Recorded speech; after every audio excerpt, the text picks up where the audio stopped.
1924 திருவையாத்துல இருக்கிறதே அந்த வெள்ளத்திலேருந்து உதவி பணியெல்லாம் செஞ்சா அப்படின்னு பார்த்தோம். இதுக்கு முன்னாலேயே 10 வருஷம் முன்னால 1914 பெங்கால்ல குல்னா அப்படிங்கிற இடத்துல ரொம்ப பெரிய வெள்ள சேதம் ஏற்பட்டது. பல்லாயிரக்கணக்கான ஜனங்கள்லாம் உடைமையெல்லாம் இழந்தா, வீடு வாசல் எல்லாத்தையும் இழந்து, கால்நடையெல்லாம் பரம பெரிய உயிர் சேதெல்லாம் ஏற்பட்டு ரொம்ப பெரிய கோர விபத்தா இருந்தது. அப்போ தவிச்சுன்னு இருக்கிற அந்த ஜனங்களுக்கெல்லாம் உதவி பண்றதுக்காக பலரும் முன் வந்து வாலண்டியரா அவாவா நிதியெல்லாம் திரட்டி நாட்டில் ஒரு பெரிய ஒரு இயக்கமாவே இருந்து அதை பண்ணப்பட்டது. அதுல சென்னை மாகாணத்துல ஹிந்து பத்திரிகை அதிபர் கஸ்தூரி ரங்கையங்கார் அவரோட ஏற்பாடுல நிதி திரட்டினா.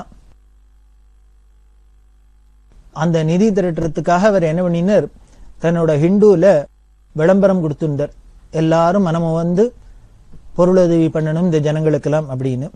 அன்னைக்கு பேப்பர்ல வந்ததை பார்த்தோன்னு இது பெரியவா பார்வைக்கு பட்டுது. பெரியவா பார்வையில பட்டோன்னு உடனே என்ன பண்ணா, அன்னைக்கு மடத்துல மேனேஜர்கிட்ட சொல்லி ஹிந்து ஆபீஸ்க்கு கஸ்தூரங்கையங்கருக்கு 500 ரூபாய் மணி ஆர்டர் பண்ண சொன்னா.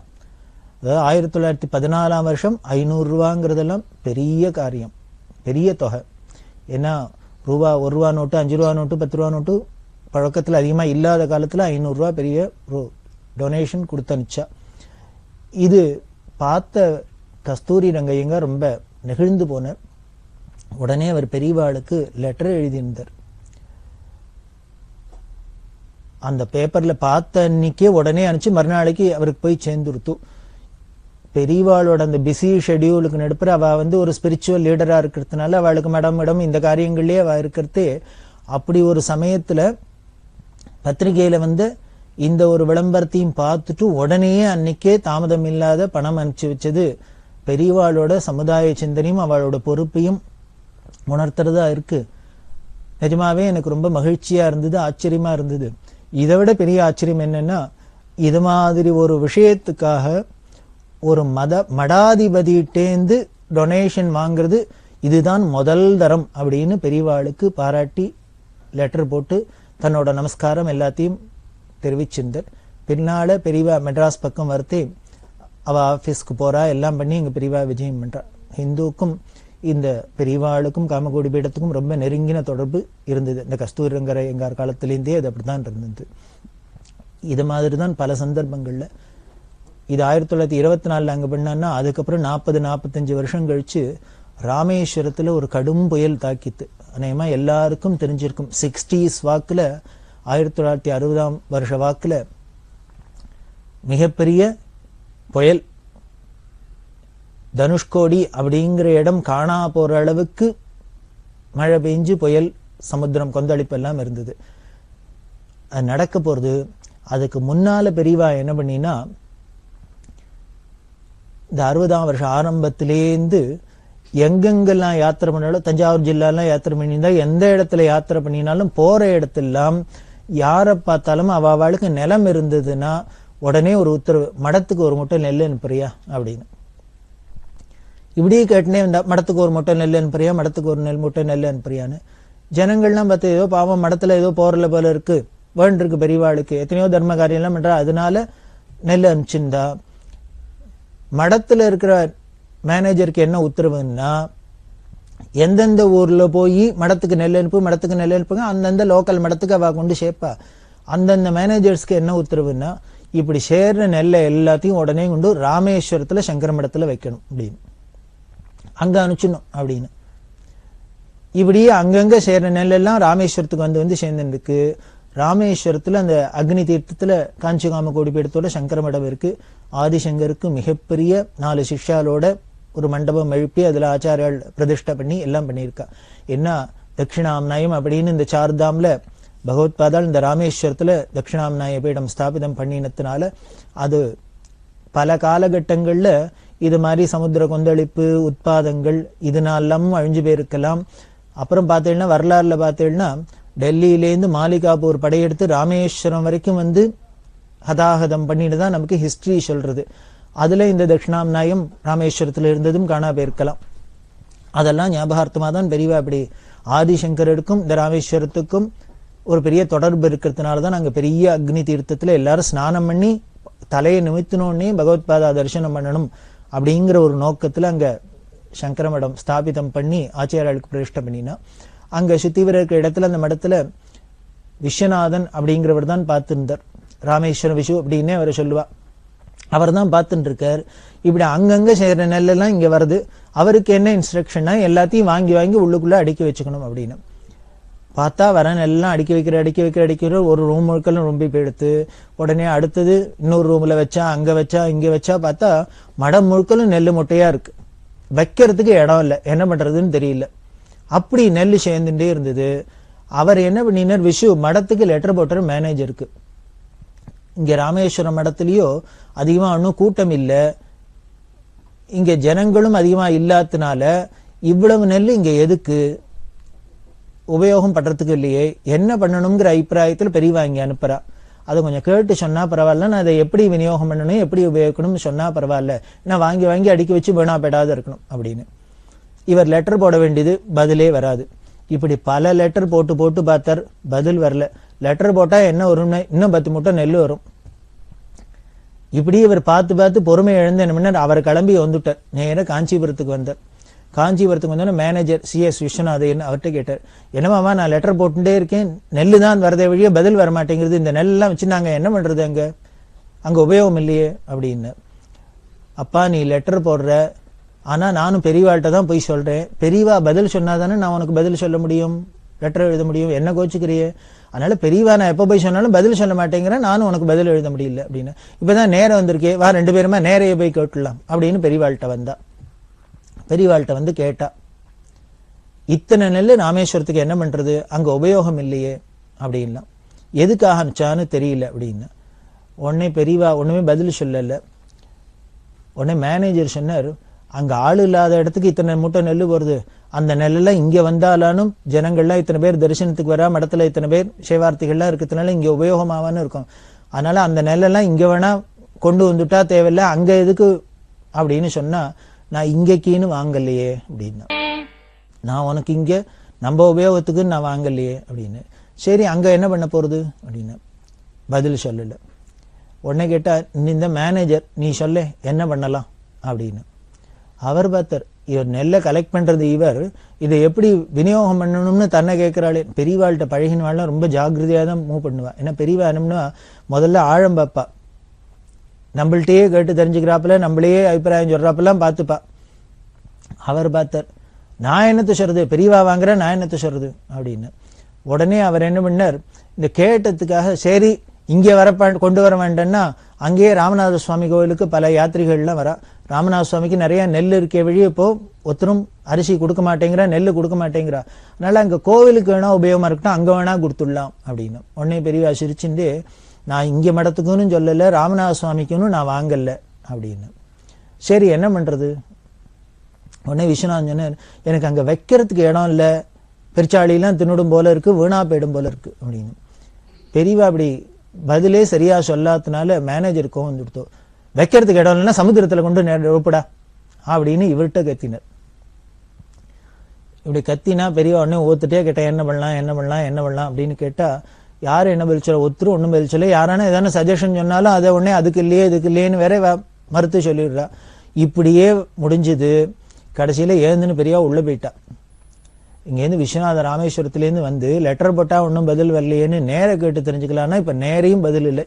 இப்படி ஒன்றும் இல்லாத பேச்சுட்டு முடிஞ்சுட்டு போச்சு. அவருக்கு ரொம்ப வருத்தமா போச்சு. மேனேஜருக்கு கோவம் வந்துடுத்து. நீ பாட்டு கிளம்பி போடா ராமேஸ்வரம், இவர் இப்படிதான் பண்ணுவார், இருந்தா இஷ்டம் தான் இருக்கட்டும், ஏலி தின்னா திங்கட்டும், என்ன தின்னா திங்கட்டும், உனக்கு இடம் இல்லைன்னா இங்கேனும் அக்கம் பக்கத்துல சமுத்திரக்கரையில கொண்டு வச்சுக்கோ, வர நெல்லாம் அப்படின்ட்டு அவர் சொல்லி அனுப்பிச்சுட்டார். இவர் வெக்ஸ் ஆகி இங்கேருந்து வந்துட்டார். ராமேஸ்வரத்துக்கு வந்துட்டு விஸ்வநாதன். இவர் வந்தாரோ இல்லையோ, அடுத்த சில நாள்ல புயல் ஆரம்பிச்சது, மழை ஆரம்பிச்சது. கடுமையான புயல், கடுமையான மழை. இந்த ஆரம்பிச்சு 4 நாள் ஆனோன்னு பெரியவா என்ன பண்ணினா, மடத்துல கைங்கரியம் பண்ணி இந்த 2 பேர், அந்த 2 பேரையும் உடனே கிளம்பி ராமேஸ்வரம் போ அப்படின்னா. பஸ்ஸோ ட்ரெயினோ என்ன பிடிச்சு போவியோ உடனே கிளம்பி ராமேஸ்வரம் போ. ராமேஸ்வரத்துல போய் அங்க நெல் இருக்கு மூட்டையெல்லாம், அதெல்லாம் அரிசியா குத்தி அத்தனை பேருக்கும் ஆகாரத்துக்கு ஊர் முழுக்கல டிஸ்ட்ரிபியூட் பண்ண சொல்லு அப்படின்னு உத்தரவு பண்ணிட்டார். இவா 2 பேரும் மடத்திலேருந்து போனவா தான் லாஸ்ட். அதுக்கப்புறம் ராமேஸ்வரத்துக்கும் இந்த இந்திய தீபகற்பத்துக்கும் லிங்கே கட்டாயிடுத்து. ரயில் போக முடியல. அந்த காலத்துல ரயில் போக்குவரத்து மட்டும்தான், ரயில்லாம் போக முடியாத அளவுக்கு போயிடுத்து. சமுத்திரம் அப்படி பொங்கிட்டு அப்பதான் தனுஷ்கோடிங்கிறதே காணா போன அளவுக்கு கடுமையான புயல். அப்படி இருக்க அந்த ஊர்ல பெரிய பணக்காரெல்லாம் கூட சாப்பாட்டுக்கு இல்லாத தவிக்க முடியுமா எடுத்து. பணம் இருக்கு, காசு இருக்கு, ஒரு சாமானும் இல்லை வெளியில, ஆனா ஊர் முழுக்களும் வெள்ளக்காடா இருக்கு. அப்படி தவிச்சு இந்த சமயத்துல மடத்துல இத்தனையும் எத்தனை மூட்டை நெல் இருந்தோ அத்தனையும் அரிசியாக்கி அத்தனை பேருக்கும் வேளைக்கு ஒருவேளை கார்த்தால மட்டும் போட்டா போருமா, அத்தனை பேருக்கும் போட்டு அன்னதானம் பண்ணி. வேடிக்கை என்னன்னா பணக்கார ஆளுக்கெல்லாம் நேர மடத்துல வாங்கிக்கிறதுக்கு வெக்கமா இருக்குமா, அதனால யாரையானு விட்டு வாங்கிட்டு வர சொல்லி சாப்பிடுவாளாம். ஏன்னா அவளுக்கும் வேற ஒண்ணும் சாப்பாட்டுக்கு வேற வழியே கிடையாது, கண்ணியா சாமானா ஒன்னும் கிடையாது. இங்கேருந்து என்ன கொடுக்குறாளோ மடத்திலேருந்து அதுதான்.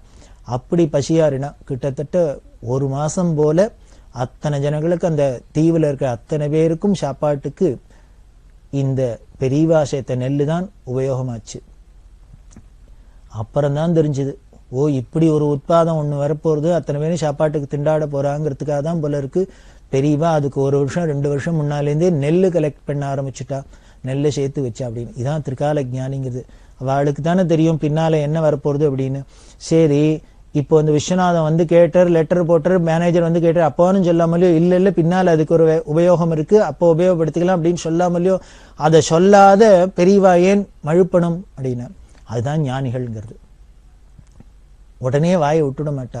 காரணம் என்னென்ன, பின்னால பெரிய உட்பாதம் வரப்போறது, புயல் வரப்போறது, அதுக்காக உபயோகப்படுத்தணும் அப்படின்னு முன்னாலேயே சொன்னா நன்னா இருக்குமோ? அவ்வளவுதான், அதுலயே பிராணம் போயிடும். அதுக்கப்புறம் விஸ்வநாதன் அங்கேருந்து ராமேஸ்வரமா போவர், அவர் போக மாட்டார். அதுதான் ரகசியத்தை, தேவ ரகசியம் அப்படின்னு. எந்தெந்த காலகட்டத்துல எப்பப்போ வெளியில வரணுமோ அது தானே வெளியில வர அழகா பார்த்துன்னு இருப்பா. மகேஸ்வர மகாகல்ப மகாதாண்டவ சாட்சிண்ணே நமஹ அப்படின்னு லலிதா சஹஸ்ரநாம அம்பாளை பத்தி வர்ணிக்கிறது என்னன்னு, மகாபிரளயத்துல அந்த ஊழித்தாண்டவம் ஆடி பரமேஸ்வரன் எல்லாத்தையும் அந்த மகா பிரளயமா சம்ஹாரம் பண்றதே அதை பார்த்துன்னு ஜெகன்மாதாவான பராசக்தி எப்படி இருக்குன்னு சாட்சி மாத்திரமா நின்று காலம் வேடிக்கை பார்த்து நிற்கிறா. அதுக்கப்புறம் 1924 திருக்காட்டுப்பள்ளிக்கு விஜயம் பண்ணா. திருக்காட்டுப்பள்ளியில தான் PS சிவசுவாமி ஐயர் ஸ்தாபிதம் பண்ண ஸ்கூல் இருக்கு. அந்த ஸ்கூலுக்கு விஜயம் பண்ணினா அங்கெல்லாம் முடிச்சுன்னு நேமம், பழமானேரி, ஒம்பத்துவேலி, ரங்கநாதபுரம் அதெல்லாம் முடிச்சுன்னு வரகூருக்கு வந்தா. வரகூர் பெரிய க்ஷேத்திரம், வராகபுரி அப்படின்னு நாராயண தீர்த்தர் அப்படிங்கிற மகான், அவர் ஆந்திர தேசத்திலேருந்து வந்தவர். அவருக்கு தீராத வயிற்று வலியாயிருக்க பகவானோட அனுகிரகத்தினால தீர்ந்தது. சுவாமி வராக ரூபத்துல இந்த வராகபுரியில இங்கேயே வாசம் பண்ணு அப்படின்னு காமிச்சத்தினாலே அதுக்கு வராகபுரி அப்படின்னு பேரு. அங்க பெருமாள் கோவில் இருக்கு. அதுலதான் இந்த நாராயண தீர்த்தர் இவர் ரொம்ப பிரபலமான கிருஷ்ணலீலா தரங்கம் அப்படிங்கிறத ஏற்றினவர்.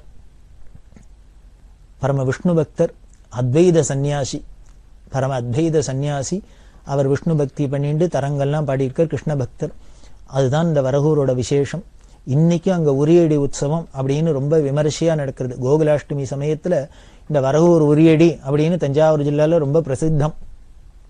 அந்த வரகூர் உரியடி உற்சவத்துல போய் எல்லாரும் அவசியம் பார்க்கறதுக்கு ஆனந்தமா இருக்கும். அந்த வரகூர் க்ஷேத்திரத்துக்கு பெரியவா விஜயம் பண்ணினா. அப்புறம் மரு, சாத்தூர், முல்லக்குடி இப்படி வழியா வல்லத்துக்கு வந்தா. வல்லத்துல அதுக்கு முன்னால வல்லம் காணாத அளவுக்கு ஒரு பெரியவாளுக்கு ரிசப்ஷன். அதுல இன்னொரு ஆச்சரியம் என்னன்னா, எல்லா மதத்தை சேர்ந்தவா, இந்துக்கள், முஸ்லீம்கள், கிறிஸ்தவா, ஹரிஜனங்கள் எல்லாருமா சேர்ந்துட்டு பெரியவாளுக்கு ரொம்ப கிராண்டா ஒரு ரிசப்ஷன் வல்லத்துல. அப்படி வல்லத்துல பெரியவாளுக்கு கேம்ப முடிச்சுண்டு புதுக்கோட்டை சீமை முழுக்கலும் யாத்திரை பண்ணினா.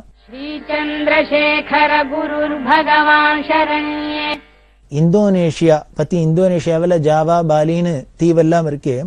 அதுல எல்லாம் நம்ம இந்து மதம் எப்படி வேறொன்றி இருந்தது அப்படிங்கறதெல்லாம் பெரியவா ரொம்ப டீட்டெயில்டா ஆராய்ச்சி பண்ணி சொல்லியிருக்கா. அதெல்லாமும் நமக்கு புஸ்தகங்கள் வாயிலா தெய்வத்தின்குள்ள கிடைக்கிறது.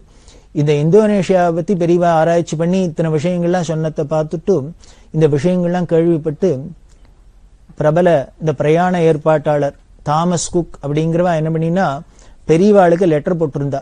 இந்த ரிசர்ச் விஷயமா பெரியவா இந்தோனேஷியா போகணும் அப்படின்னா தாங்க அதுக்கு உண்டான பயணத்துக்கு ஏற்பாடெல்லாம் பண்றோம், ஃபிளைட்ல போர்டிங் லாட்ஜிங் எல்லாம் ஏற்பாடு பண்றோம் அப்படின்னு எப்போ போகணும் என்னங்கிறத பெரியவா காலங்கள்லாம் சொன்னா நாங்க அதுக்கு ஏற்பாடு பண்றோம் அப்படின்னு பெரியவாளுக்கு லெட்டர் போட்டிருந்தா.